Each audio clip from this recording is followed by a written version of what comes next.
Halo teman-teman, di video ini kita akan membahas pentingnya Pancasila sebagai pedoman hidup berbangsa dan bernegara. Di tengah berbagai tantangan seperti pengaruh globalisasi dan krisis etika sosial, penerapan Pancasila seringkali menghadapi kendala.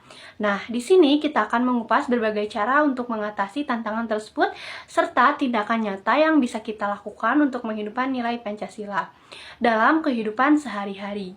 Yuk kita simak videonya sampai selesai.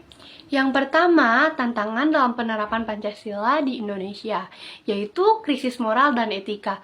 Saat ini banyak orang lebih mementingkan kepentingan pribadi daripada kepentingan bersama. Kesadaran akan etika baik di dunia nyata maupun dunia maya semakin menurun. Hal ini menantang penerapan Pancasila, kemanusiaan yang adil dan beradab, terutama ketika perilaku kasar kerap terjadi di media sosial. Lalu, pengaruh teknologi dan informasi global. Perkembangan teknologi membuat masyarakat semakin terpapai budaya individualistis dan konsumtif yang berlawanan dengan sila persatuan Indonesia dan kerakyatan yang dipimpin oleh hikmat kebijaksanaan. Yang kedua, strategi menghadapi tantangan, yaitu pendidikan moral sejak dini. Pendidikan karakter seperti gotong royong dan toleransi perlu dimulai sejak dini, baik di sekolah maupun di rumah. Di era digital ini, penerapan Pancasila juga dapat dilakukan melalui media yang digemari anak muda, seperti animasi dan konten kreatif di media sosial. Lalu, menjaga keseimbangan, modernisasi, dan nilai lokal. Teknologi dapat menjadi alat untuk menyebarluaskan nilai-nilai Pancasila. Misalnya, gerakan sosial di media sosial yang mendorong saling menghormati dan gotong royong bisa membantu menghidupkan nilai Pancasila dalam kehidupan sehari-hari. Dan penegakan hukum berintegritas. Pemerintah perlu konsisten dalam menegakkan hukum tanpa pandang bulu dan memberantas korupsi.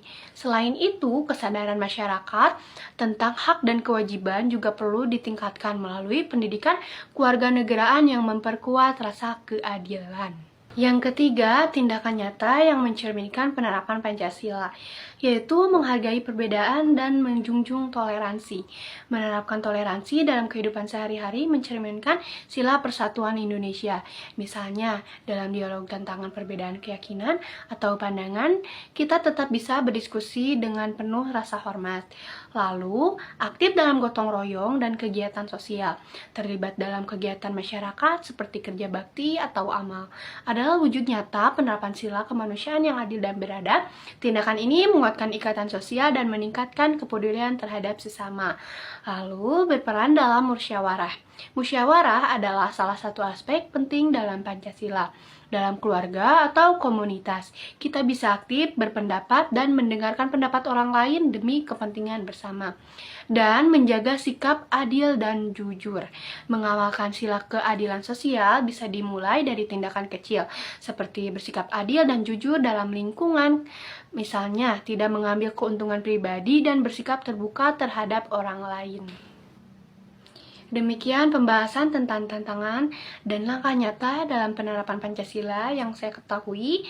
Dengan menjalankan nilai Pancasila dalam kehidupan sehari-hari, kita turut membangun bangsa yang lebih baik.